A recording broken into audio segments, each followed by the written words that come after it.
ប្រិយមិត្តអស់លោកអ្នកស្ដាប់ជាទីមេត្រីសន្ទរកថាដ៏រំជើបរំជួលមួយនឹងប្រឆាំងរបស់ប្រធានាធិបតីលោកដូណាល់ត្រាំទៅកាន់អ្នកមានអំណាចផ្នែកពាណិជ្ជកម្មនិងមន្ត្រីរដ្ឋាភិបាលនៅតំបន់ភ្នំអាល់ស្វីសកាលពីថ្ងៃពុធទើបតែមិនមែនជាថ្នាំបំបត្តិការព្រួយបារម្ភប៉ុណ្ណោះទេសម្ព័ន្ធមិត្តលោកខាងលិចកំពុងស្ថិតក្នុងចំណុចដែលបែកបាក់របស់ខ្លួននោះលោកត្រាំបានត្អូញត្អែឥតឈប់ឈរអំពីសហរដ្ឋអាមេរិកដែលត្រូវបានអឺរ៉ុបទាញយកប្រយោជន៍ហើយងល់ដោយមិនគួរឲ្យជឿថាហេតុអ្វីបានជាការប៉ុនប៉ងរបស់លោកដើម្បីគ្រប់គ្រងកោះ Greenland ត្រូវបានជួបប្រទះនឹងការតស៊ូលោកបានរិះគន់មេដឹកនាំអឺរ៉ុបចំពោះការធ្វើឲ្យទ្វីបរបស់ពួកគេមិនអាចស្គាល់បានតាមរយៈអ្វីដែលលោកបានចាត់ទុកថាជាការធ្វើចំណាក់ស្រុកដែលមិនអាចគ្រប់គ្រងបាននិងគោលនយោបាយសេដ្ឋកិច្ច Radical ហើយលោកបានសន្មតយ៉ាងខ្លាំងអំពីឆន្ទៈរបស់ NATO ក្នុងការមកការពារសហរដ្ឋអាមេរិកដោយមិនបាននិយាយថាម្ដងដែលសម្ព័ន្ធមិត្តបានអំពាវនាវដល់សន្ធិសញ្ញាការពារជាតិរួមរបស់ខ្លួនគឺតាមការស្នើសុំរបស់អាមេរិកបន្ទាប់ពីការវាយប្រហារថ្ងៃទី11ខែកញ្ញាឆ្នាំ2001យ៉ាងណាក៏ដោយសម្រាប់មន្ត្រីអឺរ៉ុបដែលស្ដាប់ដោយយកចិត្តទុកដាក់ចំពោះផែនទីបង្ហាញផ្លូវអំពីរបៀបដែលការបែកបាក់អាចកាត់ឡើងមានការផ្សះ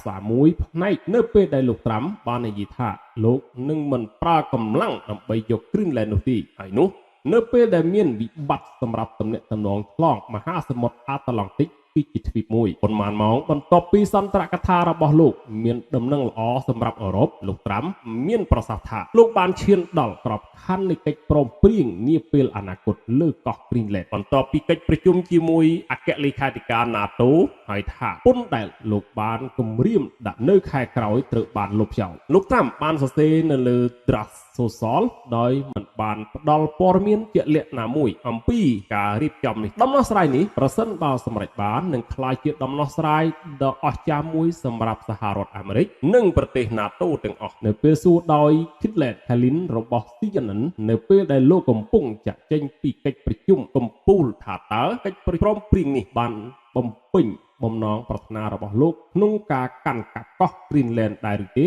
លោកត្រាំបានផ្អាកមួយសន្ទុះដើម្បីគិតមុនពេលនិយាយថាវាជាកិច្ចព្រមព្រៀងរយៈពេលវែងយ៉ាងណាក៏ដោយសន្ទរកថារបស់លោកទៅកាន់ទីក្រុង Davos ដែលពោពេញទៅដោយការត្អូញត្អែនិងការប្រមានចំពោះសមាជិកភាគីអឺរ៉ុបរបស់លោកបានបន្សល់ទុកនៅស្លាកស្នាមមួយខាងក្រោមនេះជាចំណុចសំខាន់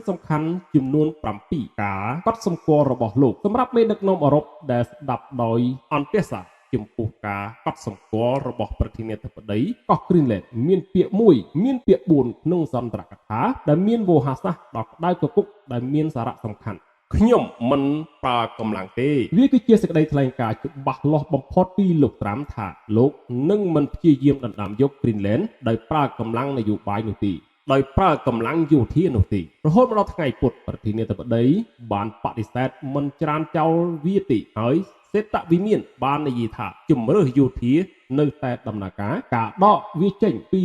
តុចរចាគឺជាការធូរស្រាលដល់មន្ត្រីដែលបានត្រៀមខ្លួនសម្រាប់ការប្រជុំមុខគ្នាខាងការទូតដ៏តានតឹងជាមួយលោកត្រាំ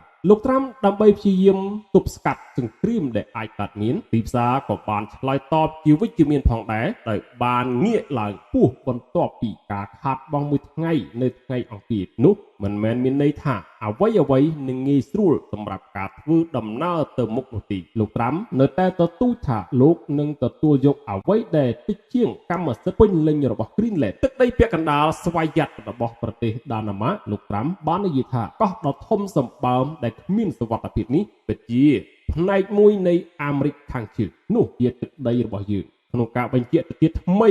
នៅការទីមទីរបស់លោកសម្រាប់ការគ្រប់គ្រង Greenland ដែលលោកបានហៅដោយច្រឡំថា Island 4 ដ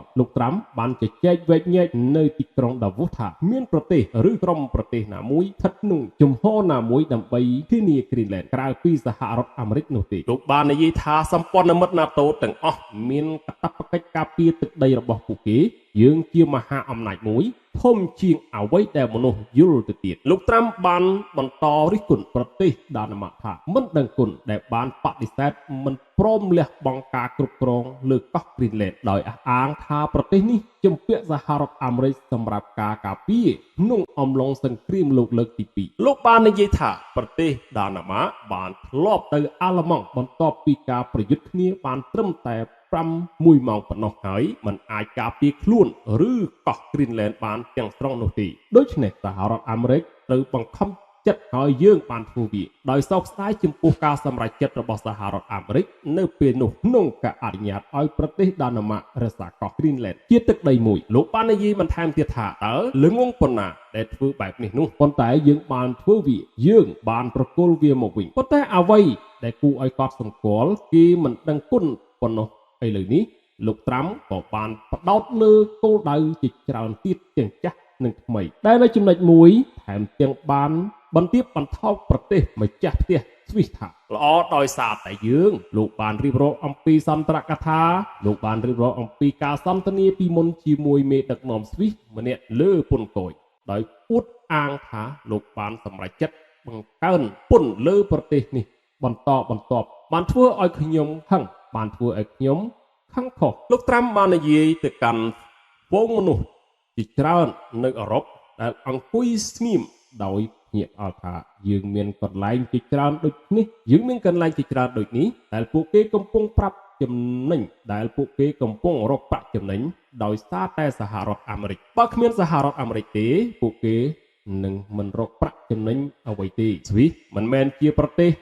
បរទេសតែមួយគត់ដែលស្វីសមិនមែនជាប្រទេសបរទេសតែមួយគត់ដែលទទួលរងការវិប្រហារពីលោកត្រាំនោះទេប្រធានាធិបតីបានចំអកឲ្យវ៉ែនតាដ៏ស្រស់ស្អាតរបស់ Emmanuel Macron បន្ទាប់ពីប្រធានាធិបតីបារាំងបានពាក់វ៉ែនតាអាកាសយានិកនៅក្នុងផ្ទះដោយសារតែបញ្ហាភ្នែកតូចមួយដោយសួរវងមនុស្សថាមានរឿងអ្វីកើតឡើងចំពោះរាជរដ្ឋមន្ត្រីកាណាដាលោក Mark Carney លោកត្រាំបានជ្រើសរើសចេញពីការគំរាមកំហែងដ៏គួរឲ្យភ័យខ្លាចមួយលោកត្រាំបាននិយាយថាកាណាដាទទួលបានរបស់ឥតគិតថ្លៃជាច្រើនពីយើងពួកគេគួរតែដឹងគុណប៉ុន្តែពួកគេមិនដឹងគុណទេដោយសារមានការជំទាស់នឹងការកត់សម្គាល់ពីមនុស្សរបស់លោកនៅក្នុងសន្និសីទកាណាដារស់នៅដោយសារតែសហរដ្ឋអាមេរិកចង់ចាំរឿងនេះមកនៅពេលក្រោយដែលអ្នកធ្វើសេចក្តីថ្លែងការណ៍របស់អ្នកលោកត្រាំបានប្រើសន្ទរកថាដើម្បីបន្តការស្អប់ខ្ពើមក្នុងស្រុកយូរអង្វែងពីរផងដែរដោយវាប្រហារប្រធានធនាគារសហ Jerome Powell និងតំណាងរាស្ត្រប្រជាធិបតេយ្យ Ilhan Omar លោកត្រាំបាននិយាយអំពីអូម៉ាថានាងមកពីប្រទេសមួយដែលមិនមែនជាប្រទេសហើយនាងកំពុងប្រាប់យើងពីរបៀបដឹកនាំអាមេរិកចំពេលការរិះគន់យ៉ាងទូលំទូលាយប្រឆាំងនឹងប្រទេសសូម៉ាលីដោយបន្ថែមថានាងនឹងមិនរួចខ្លួនយូរទៀតទេហើយលោកបានអំពាវនាវដល់ការក្លែងបន្លំនៅក្នុងរដ្ឋដែលតំណាងរាស្ត្រគឺរដ្ឋមីស៊ីកូសូតាដើម្បីធ្វើអំណះអំណាងដែលលាក់បាំងយ៉ាងស្ដើងអំពីតម្លៃលោកខាងលិចដែលលោកបាននិយាយថាត្រូវការការពារនិងពង្រឹងលោកត្រាំបាននិយាយបន្ថែមទៀតថាស្ថានភាពនៅរដ្ឋមីស៊ីកូសូតារំលឹកយើងថាលោកខាងលិចមិនអាចនាំចូលវប្បធម៌បរទេសយ៉ាងច្រើនបានទេដែលមិនបានកសាងសង្គមដ៏ជោគជ័យរបស់ពួកគេដោយអះអាងថាវិបុលភាពលោកខាងលិចបានកើតចេញពីវប្បធម៌ពិសេសរបស់យើងលោកត្រាំមានបានបន្ថែមទៅលើសេចក្តីថ្លែងការណ៍នេះទៀតថានេះគឺជាមរតកដ៏មានតម្លៃដែលអាមេរិកនិងអឺរ៉ុបមានដូចគ្នាយើងត្រូវតែការពារវប្បធម៌នោះនិងស្វែងរកឡើងវិញនៅស្មារតីដែលបានលើកលោកខាងលិចចេញពីជំរឿនៃយុគសម័យងងឹតដល់កំពូលនៃសមិទ្ធផលរបស់មនុស្សជាតិដែលស្ងប់ស្ងាត់នឹងវងមនុស្សភ្ញាក់ផ្អើលមួយរយៈក្នុងអំឡុងពេលកន្លែងសន្ទរកថា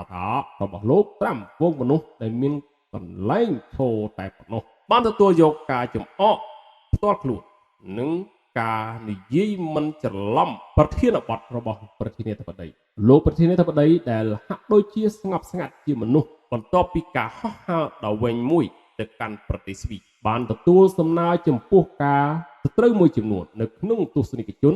ហើយអះអាងថាបន្ទាប់ពីឆ្នាំដំបូងរបស់ បាទរបស់លោកបានវិលត្រឡប់មកកាន់តំណែងវិញមនុស្សកំពុងធ្វើបានល្អណាស់ពួកគេសប្បាយចិត្តណាស់ជាមួយខ្ញុំយ៉ាងណាក៏ដោយអ្នកចូលរួមដែលបានរត់ចូលក្នុងបន្ទប់ដើម្បីមើលលោកត្រាំជន់គ្នាដើម្បីចូលទៅក្នុងទ្វារនឹងស្ទើរតែធ្វើឲ្យបុគ្គលិកសន្តិសុខហួសហេតុកាន់តែមិនស្រួលនិងមិនស្រួលខ្លួននៅពេលដែលសន្ទរកថាបន្ត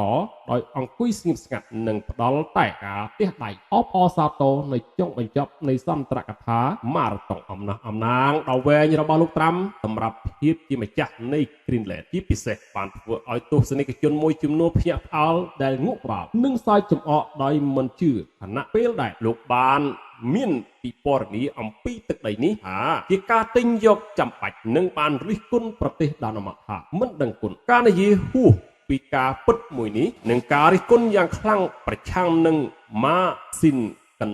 ខ្យល់បានធ្វើឲ្យបន្តភ្ញាក់ផ្អើលទៅជាសំណើចដ៏ភ័យខណៈដែលគាត់បានសរសើរប្រទេសចិនដោយមិនត្រឹមត្រូវចំពោះការមិនមានកសិដ្ឋានខ្យល់និងហៅប្រទេសដែលពឹងផ្អែកលើធម្មពលខ្យល់ថាមនុស្សងងនៅពេលដែលសន្ទរកថារបស់លោកត្រាំបានឈានដល់ចំណុច1ម៉ោងហើយបានចូលទៅក្នុងផ្នែកមួយស្ដីពីការដាក់ពង្រាយកងកម្លាំងឆ្មាំជាតិរបស់គាត់ទៅកាន់ក្រុង Washington DC និងទីក្រុងដទៃទៀតរបស់សហរដ្ឋអាមេរិកវងមនុស្សអន្តរជាតិមួយចំនួនបានបាត់បង់ចំណាប់អារម្មណ៍យ៉ាងច្បាស់លាស់ដោយមានមនុស្សមួយចំនួនថែមទាំងក្រោកពី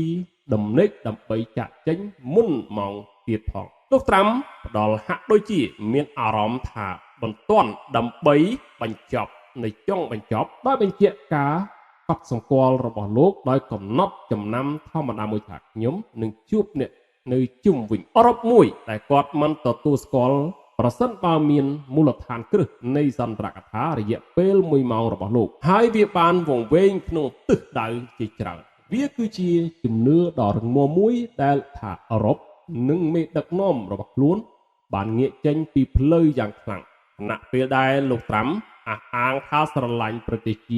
ស្វីសនេះដោយប្រកាសខ្លួនឯងថា 100% ជាជនជាតិស្កុតឡែននិងអាល្លឺម៉ង់គាត់គ្រាន់តែមើលងាយចំពោះរបៀបដែលមន្ត្រីបានគ្រប់គ្រងអន្តោប្រវេសន៍សន្តិសុខនិងសេដ្ឋកិច្ចក្នុងរយៈពេលប៉ុន្មានទសវត្សរ៍កន្លងមកនេះលោកត្រាំបានថ្លែងនៅក្នុងសន្ទរកថារបស់លោកថាកន្លែងមួយចំនួននៅអឺរ៉ុបមិនអាចស្គាល់បានទេនិយាយឲ្យត្រង់ទៅលែងស្គាល់ទៀតហើយពួកគេមិនអាចស្គាល់បានទេហើយយើងអាចជជែកវែកញែកអំពីវាបានប៉ុន្តែគ្មានការជជែកវែកញែកណាដោយរំលឹកឡើងវិញនៅសង្គ្រាមក្នុងរយៈពេលមួយទសវត្សរ៍កន្លងមកដែលតម្រូវឲ្យមានអន្តរាគមន៍របស់អាមេរិកលោកត្រាំហាក់ដូចជាមានបំណងចង់ធ្វើឲ្យជនជាតិអឺរ៉ុបអាម៉ាស់មុខឲ្យផ្ដល់ឲ្យគាត់នៅអ្វីដែលគាត់ពិតជាចង់បានពីពួកគេ Greenland បាននិយាយថាបើគ្មានយើងឥឡូវនេះទេអ្នកទាំងអស់គ្នានឹងនិយាយភាសាអាល្លឺម៉ង់និងភាសាជប៉ុនបន្តិចបន្តួច